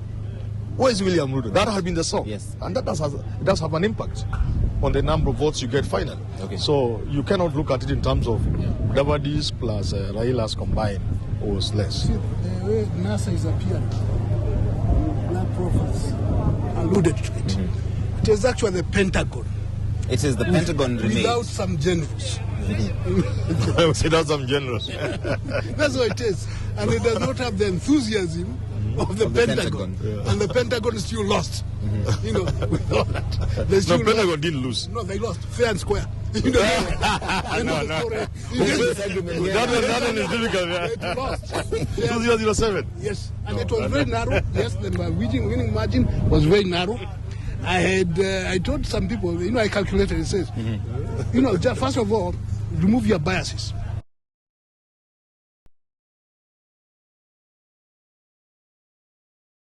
A piece of paper. Yes.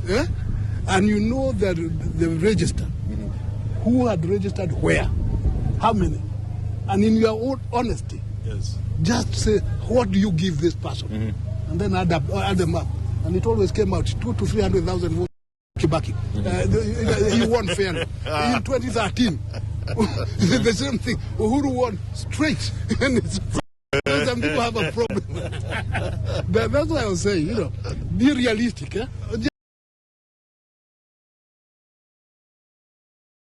So he's saying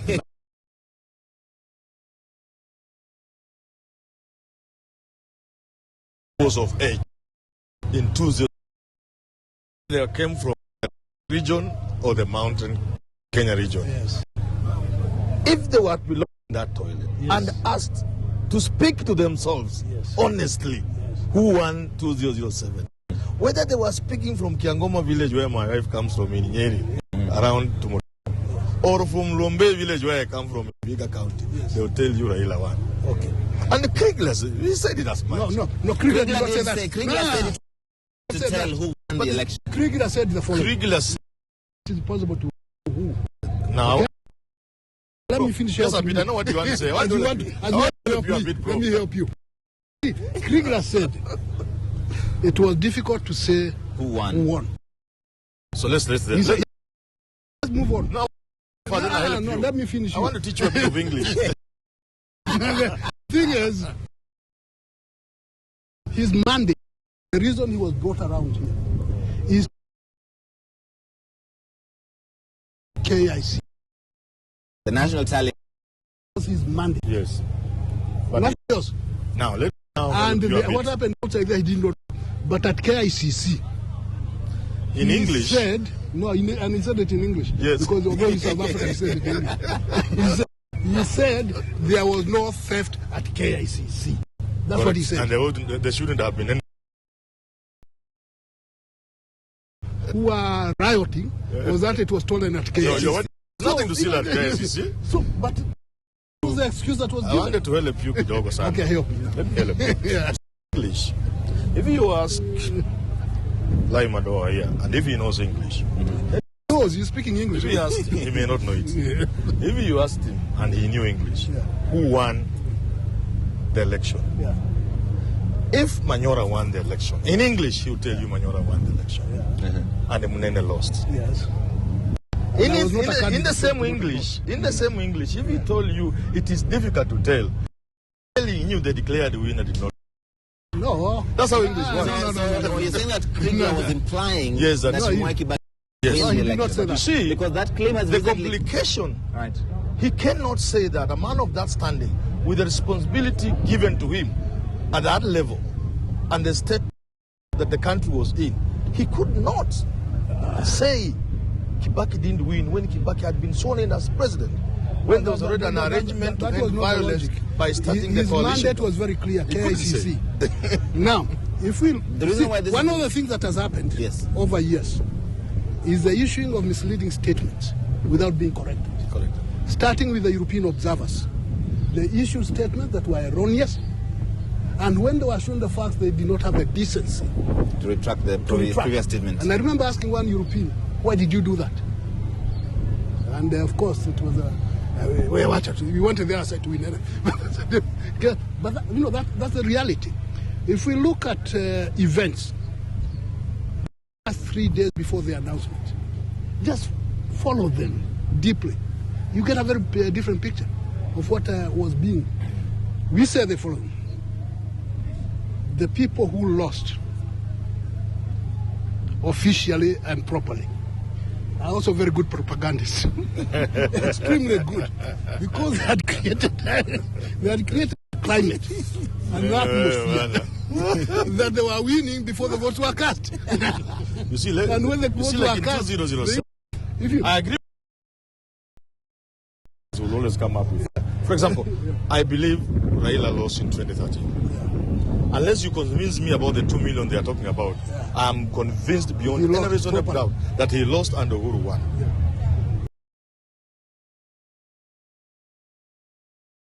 Having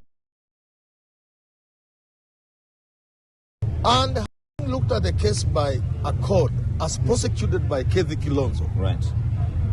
and the people to reply did not respond, including the electronic evidence she provided in court, showing the top-up.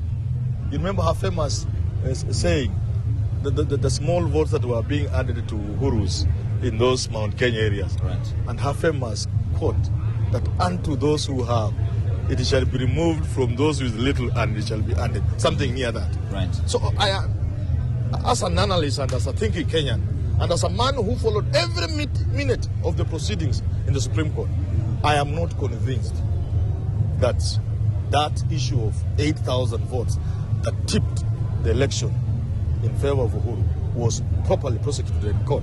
But why wasn't court able to prove that in court? You see, the problem with the court, and this I keep telling them, even on air, I keep telling them that prior to the elections of 2007, the thinking was in the Lake region. If you wanted the thinking side, you went to ODM. That's where the brains were. PNU were people, old men and other fellows with money but no thinking. In the run-up to the 2013 election, it was flipped over. Thinking today resides on the mountain. You know that, man. It is TNA that had thinking in his election.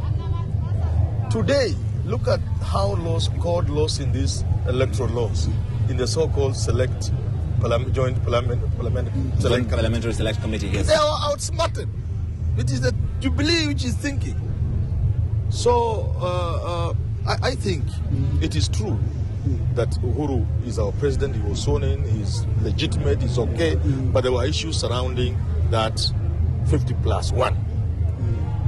That again was... If I could go back, before we go back to 2013, this claim about 2007 has recently resurfaced with the public hearings and SK Macharia publicly saying that he doesn't believe that Mwai Kibaki won in 2007. Yeah. So it's coming to the public attention again.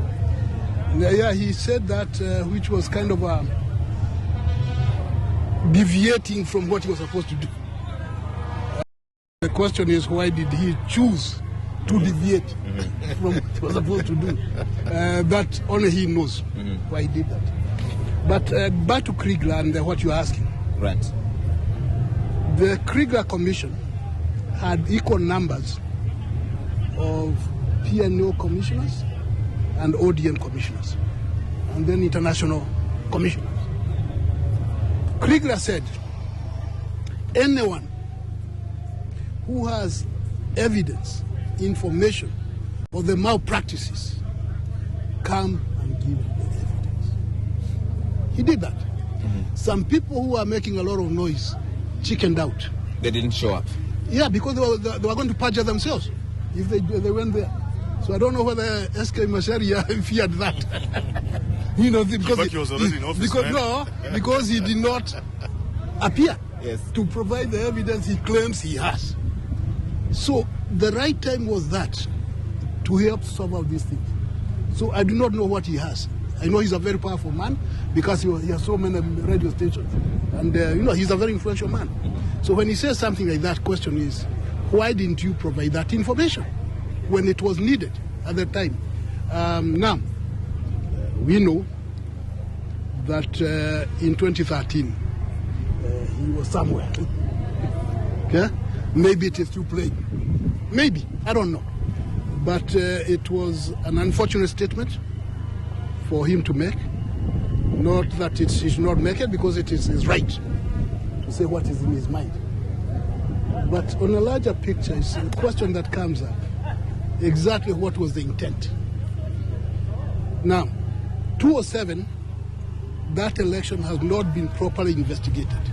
That one I think we can agree there. It has not been properly investigated. And when it is properly investigated, a lot of people will be shocked. I'll give you an example.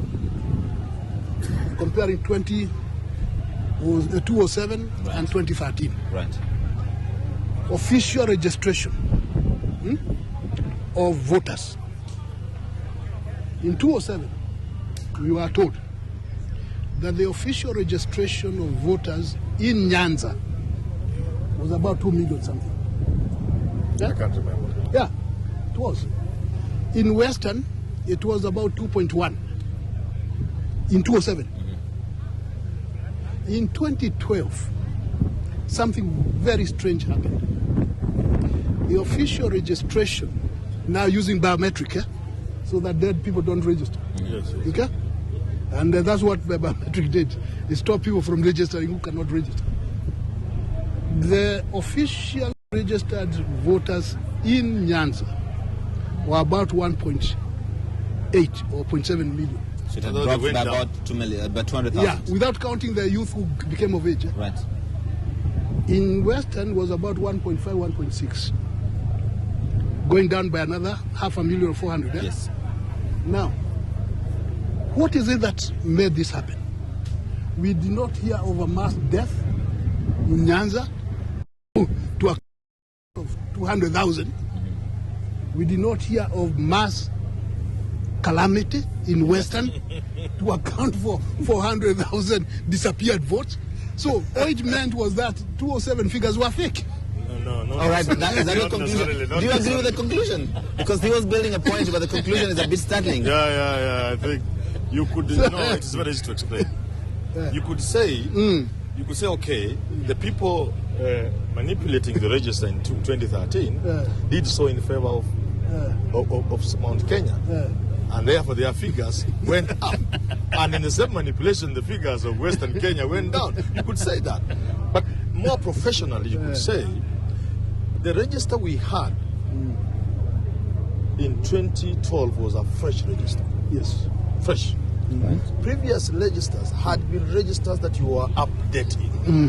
You know what I mean? Right. Like today, if you had registered, you don't need to go and register again. That kind of arrangement can create a lot of confusion in the register. So the register we replaced in 24 had been a register used over 2 or 3 electoral, I think, circles. So in that, it's easy therefore to professionally rationalize the differences. Yeah. Anyway, we are not going to argue about that. Yes, but we kind just of point out this is anomalies. detour. That and the point you are making is that proper and thorough investigation has not been done on particular 207 election. They wanted to say something small before I forget. You know, I'm an old man. I have talked about massaging the register in 2012. Right. To give the kind of advantage to one side. And what compels me into this thinking is the reluctance we see from the Jubilee last year when we mentioned about a fresh voter register. During the hearings, many people thought what we needed was a fresh register. The kind of resistance that came from Jubilee kind of bears me out that the 2012 register has something in it that the Jubilee side is afraid. Because if they were not afraid, if it was just a clean register where they have more numbers than the court side, why not do it afresh? Okay, let me respond because it's necessary to Go for it. to Yes. respond. Go for it, please. Before the election in 2012 or 2013, we just go back to the records of what people said. Okay? The CORD leadership, the CORD did not exist, or whatever it is, said, yes, it was CORD actually, it said, this register is perfect because we stop people registering who are dead. Yes.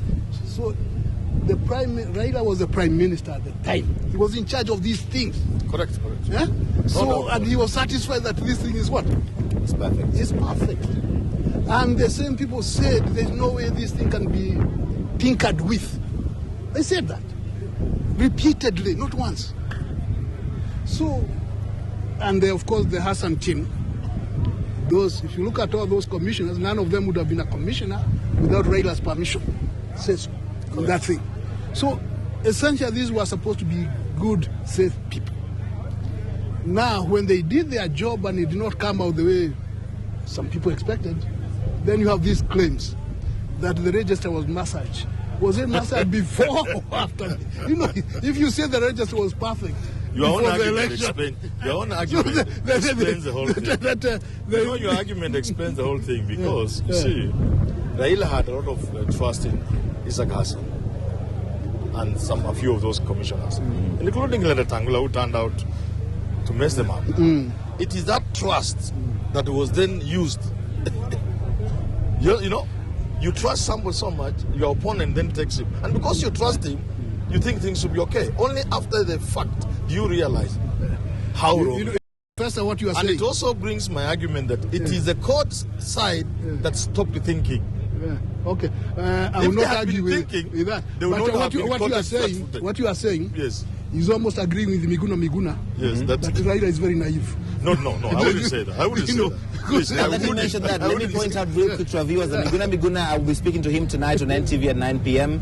on the back of what has happened this afternoon. So maybe I'll bring that up with him. You'll bring that up.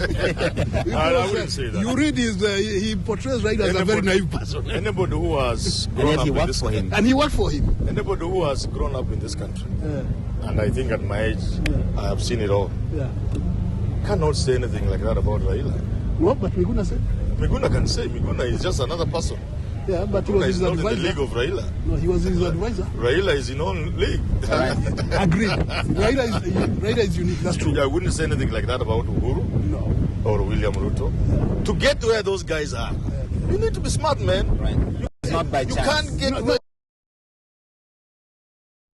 or where Raila is if you are not smart, man. You have to be smart. No, that's true. To get that far. And occasionally you get confused. It is in the territory. This is getting very interesting. I think I want to take you inside for a moment inside the auditorium here at the Bomas of Kenya, where we're waiting for I think the word will be principles that they will have to use. In this case, they will have to make do with principles. We understand they have been meeting at Raila Odinga's home, which is in Karen, I believe, and they're talking about protocol and who will come in first, who will come in last between the four big heavyweights in the political scene here. Raila Odinga himself, but also Kalonzo Musyoka, Moses Wetangula, and Musalia Mudavadi, and who takes precedent, who comes in first, who speaks first, who speaks last, and those matters, it's becoming problematic, especially for Musalia Mudavadi. When does he get to come in and when does he get to speak, considering this whole idea of NASA, the National Super Alliance, bringing all the opposition parties together, was his idea. When we see them here, we understand, then it will have been sorted. In the meantime, I just want to take you inside the auditorium here for a moment to get a sense of what's happening, to see the sights and sounds of what's happening.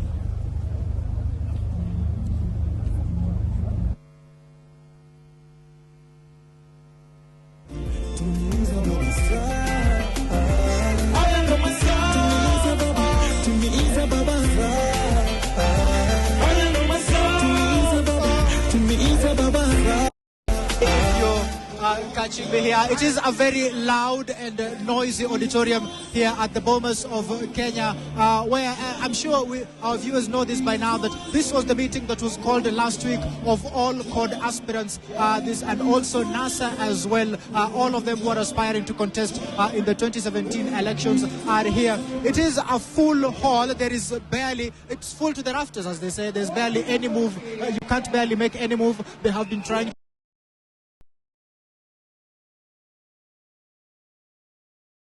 It is a pretty chaotic situation inside here. Everywhere is full, even some of the pathways that people normally use to get in or out.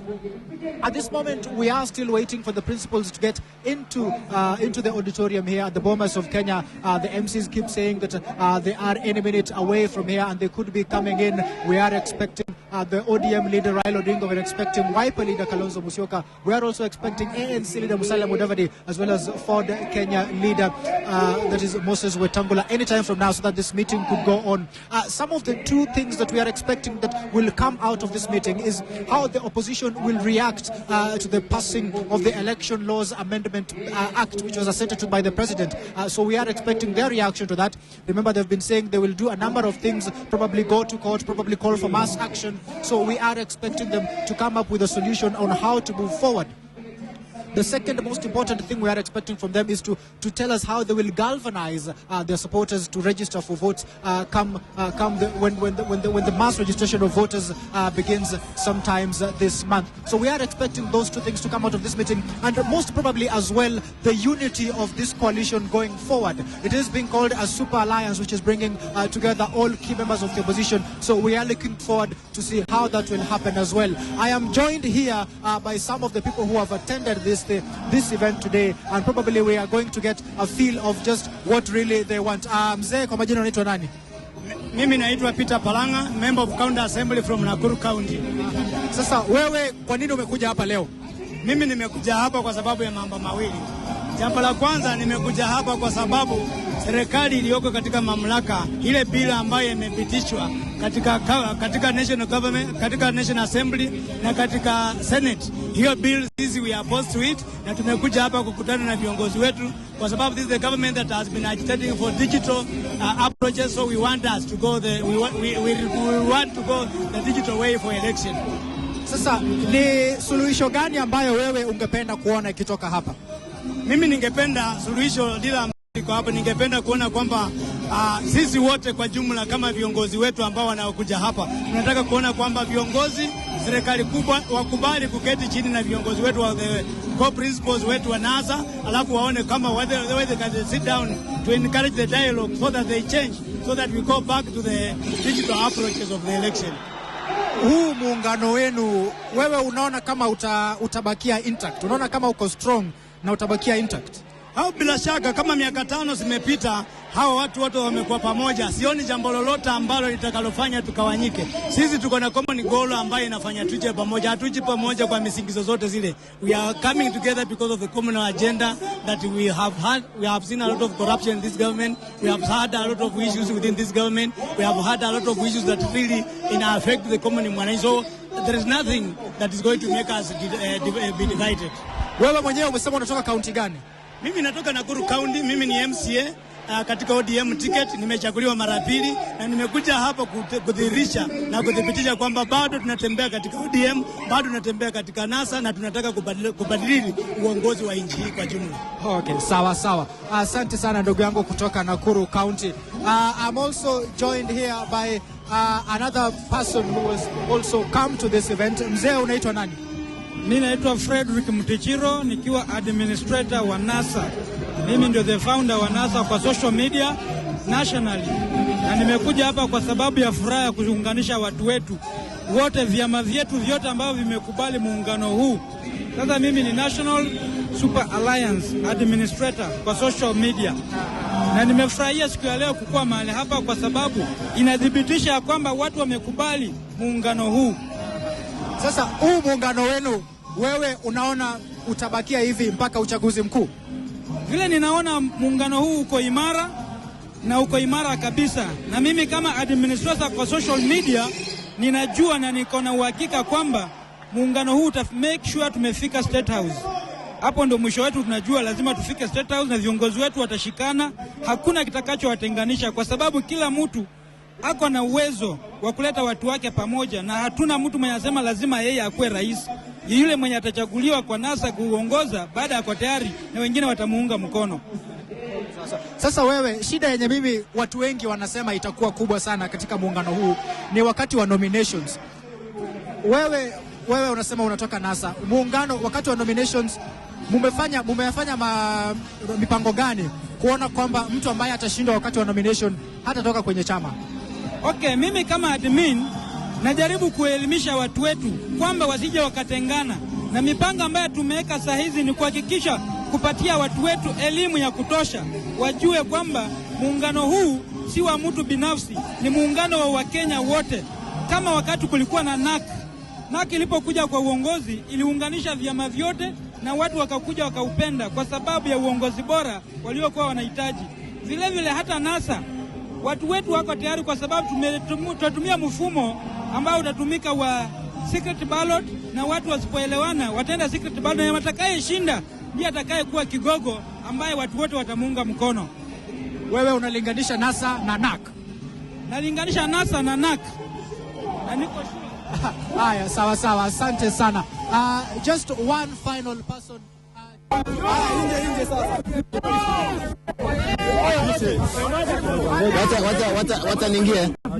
Wacha ningie. Governor, kuja kaa chini tafadhali.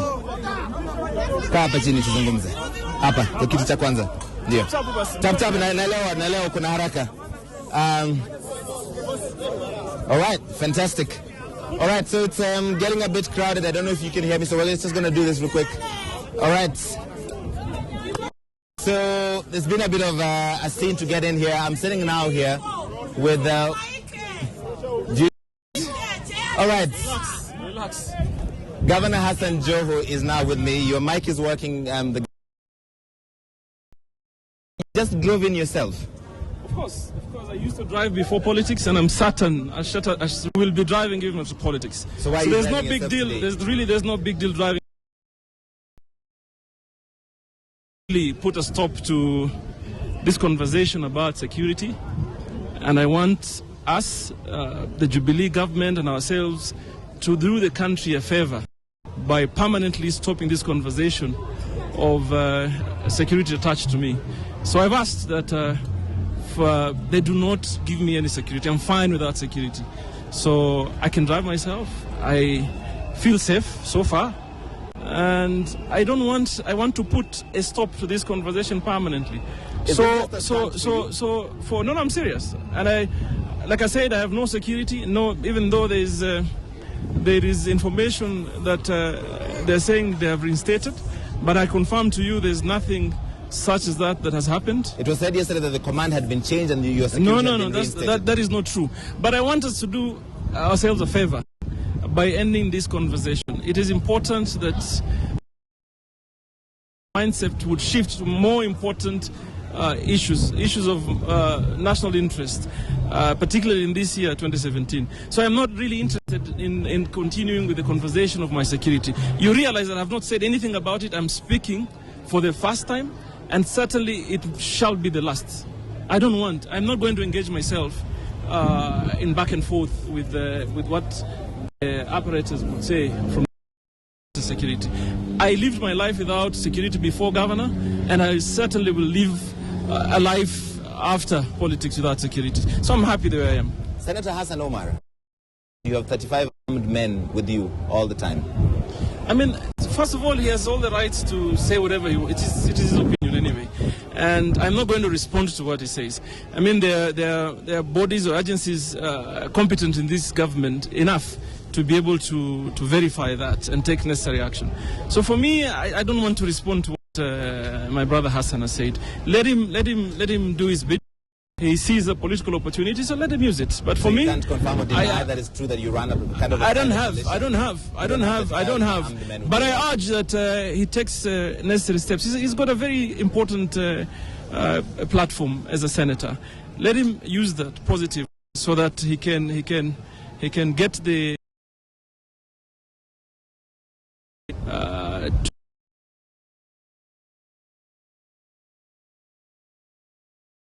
Which house, first of all, would I be using to move around with 35 people? It is impossible. But as a matter of principle, I don't to what my opponents say about me. All right, let's talk about the importance of this day. This opposition leaders coming together will be good enough to kick Jubilee out of that power. I can assure you of our unity between ourselves as ODM and other potential partners going forward into the next general election. So we will have a much stronger unified opposition as we're going to face Jubilee in 2017, this year, August. So you take it home that we're going to have a strong united opposition. That one, the MOU, for instance, in 2000 broken, we ended up with a Musumkeka or Musumkate government, so the same will just happen this time again. No, it won't. It won't, because our coming together would be anchored in values that are of importance to the country. It will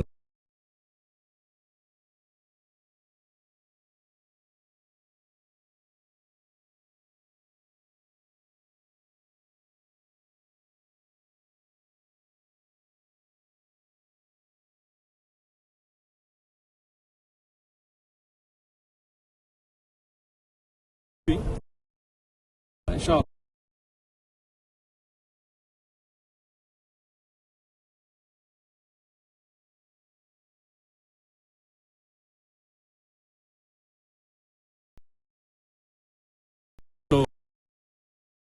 Kenya.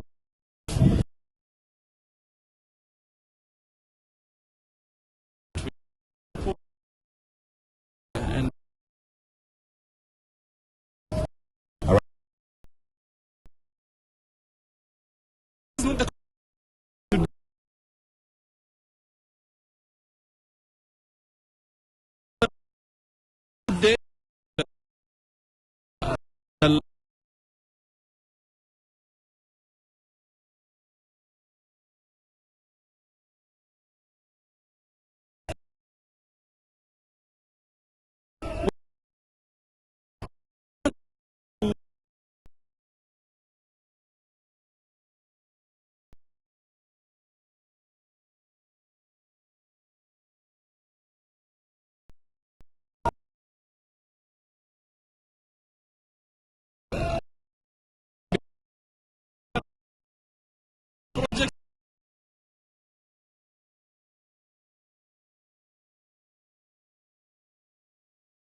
so you don't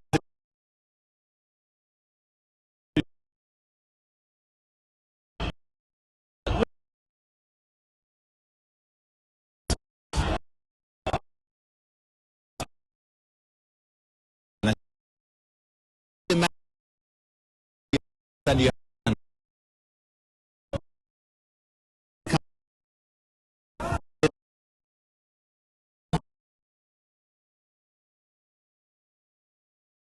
is someone speak to one Tangula who's coming in here. Senator. All right, I wasn't able to catch him. So what has happened in the last few minutes? I have seen Kalonzo Tangula in. It's getting chaotic. Rono with me. Raila is coming in right now. Into the VIP area.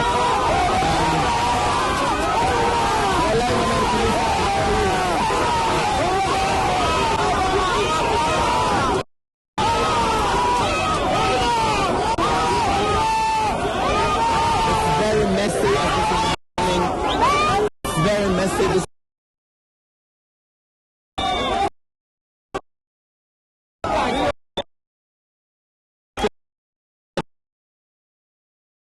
I think they might.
Mama.